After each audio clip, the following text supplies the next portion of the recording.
Support comes from Soaring Heart Natural Beds, where concern for the health and safety of sleep now extends to everything from curbside pickup and delivery to secure in-store appointments. Showrooms in Seattle, Bellevue, and now in Edmonds, or online at soaringheart.com. Hey, good morning. It's Bill Radke in for Patricia Murphy. It's Wednesday, and this is Seattle Now. Jeff Bezos wants a workforce that is competitive. Keep the stars, lose the duds. There are people, everybody in this room knows people who fall into these two camps. You're in a meeting and the person comes in the room. Some people come into the meeting and they add energy to the meeting. Other people come into the meeting and the whole meeting just deflates. And you have to decide which of those kinds of people you're going to be. How does Amazon sort and rank its workers? We're going to hear from Seattle Times reporter Katherine Anne Long in a minute. First, let's get you caught up. Nice cooling marine layer we just had. Next up, searing heat. The Weather Service says we could approach 90 on Friday, maybe 100 on Saturday and Sunday. Nighttime will help a little bit, but it'll still be around 70 then. So when the sun's up, block it. Protect yourself. Check up on relatives and neighbors and chug the water. As a high school coach used to say, hydrate until you urinate. Just an idea. In other news, the University of Washington says it is stunned by claims of racism and harassment in its campus police department. The New York Times reports that 5 rank-and-file black UWPD officers filed legal claims this week, alleging that racial slurs and open hostility created an unbearable workplace. They're seeking $8 million in damages. The officers alleged that supervisors were aware of the behavior, even part of it. A UW spokesperson tells the Times that this is the first that school administrators have heard of the officers' claims. And after a season playing to empty seats, the Seahawks are getting the 12s back. The team announced yesterday they've been cleared by the NFL and local health officials to bring fans back to Lumen Field next season. Vaccinations not required, but if you're not vaxxed, you do have to wear a mask. No word yet on whether fans will be allowed at next month's training camps.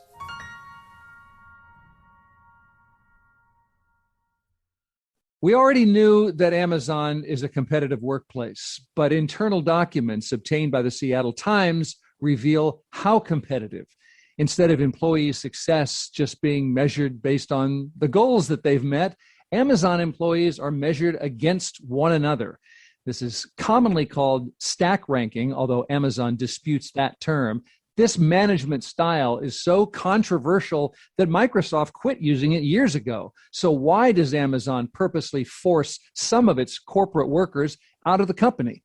Seattle Times business and Amazon reporter Katherine Anne Long just wrote about this. Katherine, thanks for coming on the show.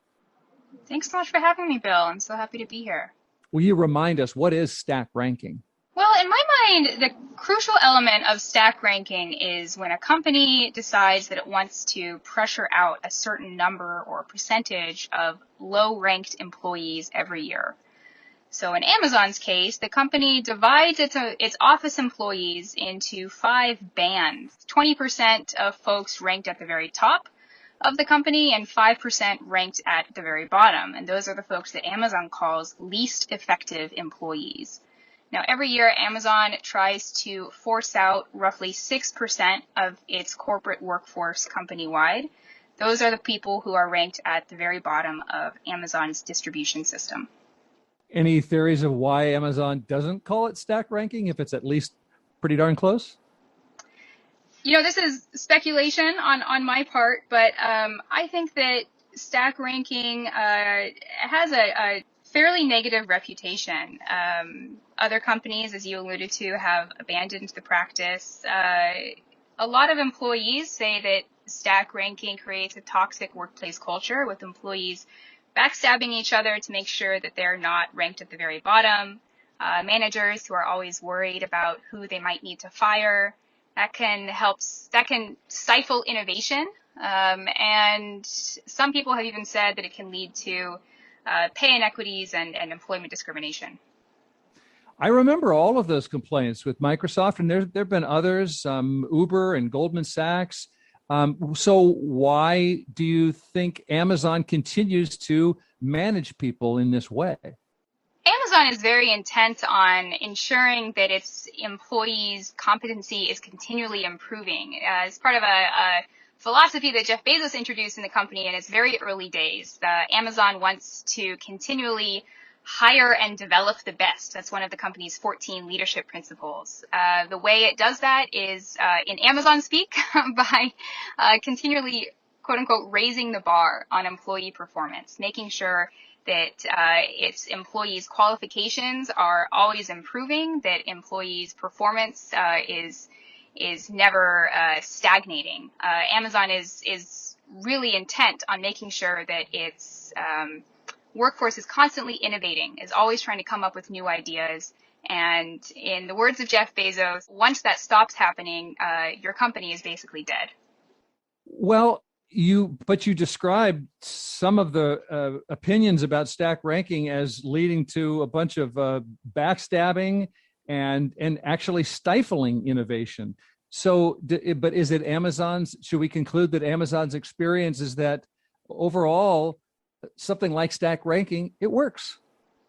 Yeah, I think that Amazon's opinion is that this system does work for the company, and some senior managers that I spoke to do support the system of stack ranking. They think that it does help to improve employees' performance at Amazon. It makes sure that employees are not getting lazy, that they're not resting on their laurels. That's a sentiment that I heard over and over again in my interviews, even from people who say that they disliked some elements of the system. They supported it in general terms as trying to boost the overall level of performance among Amazon's office workforce. But you also talk to Amazon corporate employees who can't stand this kind of performance system that forces out a certain percentage of people. That's right. Sentiment at Amazon is really divided over the company's talent review process. Some managers said that having to pick one or two of their subordinates every year to put on performance improvement plans or pressure out of the company was really emotionally wrenching for them. One manager told me it felt like having to Sophie's choice her employees, picking one of them to let go to save the rest. I know a lot of people have left the company because of dissatisfaction with Amazon's performance review system. So, Katherine, if you are an Amazon employee and you are found to be underperforming, at least compared to your peers, what happens to you? The first thing that happens to you is that your manager sits you down, hopefully, and tells you that you are being put on a performance improvement plan. I've spoken with plenty of Amazon employees, though, who said that they were put on a performance improvement plan and their manager never told them about it. Once you're on a performance improvement plan, which Amazon calls focus, your manager describes some goals that they would like you to meet. You have weekly one-on-one sessions with your manager. You discuss your progress towards those goals. And at the end of a month or two, you and your manager and your manager's manager decide whether or not you've met those goals. If you haven't, then you are given the option to leave the company with a severance package or try once again to improve. I know that a lot of people who have this choice placed before them decide to leave the company. For those who try to improve and fail, they are asked to resign. Their severance is lowered. If they try to improve, fail, and appeal that decision, their severance is lowered once again. The incentives are aligned for employees to leave the company sooner rather than later. Some of this reminds me of the New York Times finding that you're reporting that Jeff Bezos finds people, including his warehouse workers, inherently lazy. Do you see any connections between those things? Yeah, I do. I really do. I think that what we've seen from previous reporting is that one of Jeff Bezos's early obsessions when he was founding the company was that his employees would not rest on their laurels, that his employees would continually be trying to improve, to innovate, not to get lazy, as you put it. I think that's something that's baked into Amazon's talent management system for corporate employees. A lot of people in the Seattle area do work at Amazon, but more of us don't work at Amazon. Why does that company's, and you cover this company, why does Amazon's workplace practices matter so much to everyone else? Even though Amazon doesn't employ most of the corporate workforce in the Seattle area, it's certainly an industry leader A lot of companies look to Amazon when they decide how to determine their employment practices. A lot of companies compete with Amazon for hiring. We know that when Amazon makes an announcement about its workplace policies, other companies, even large companies that are establishing a presence in the Seattle area, like Facebook, Google, they're able to recruit employees based off of those decisions and announcements. Amazon's workplace policies really do influence a lot of other employers' decisions in this area. So if Amazon's practices are so influential, do you think reporting like yours, that Amazon essentially uses stack ranking, grading on a curve, do you think that will lead more companies to follow their lead?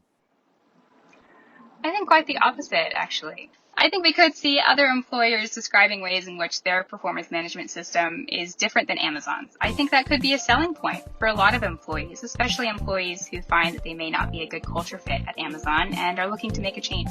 Call it grading on a curve, call it unregretted attrition, call it stack ranking. Amazon does not call it that. We've been talking about the performance management style at Amazon with the Amazon and business reporter at the Seattle Times, Katherine Anne Long. Good to talk with you about it, Katherine. Thanks. Thanks so much for having me, Bill. Take care. Thanks for listening to Seattle Now. If you liked this show, please tell a buddy about us or leave us a review.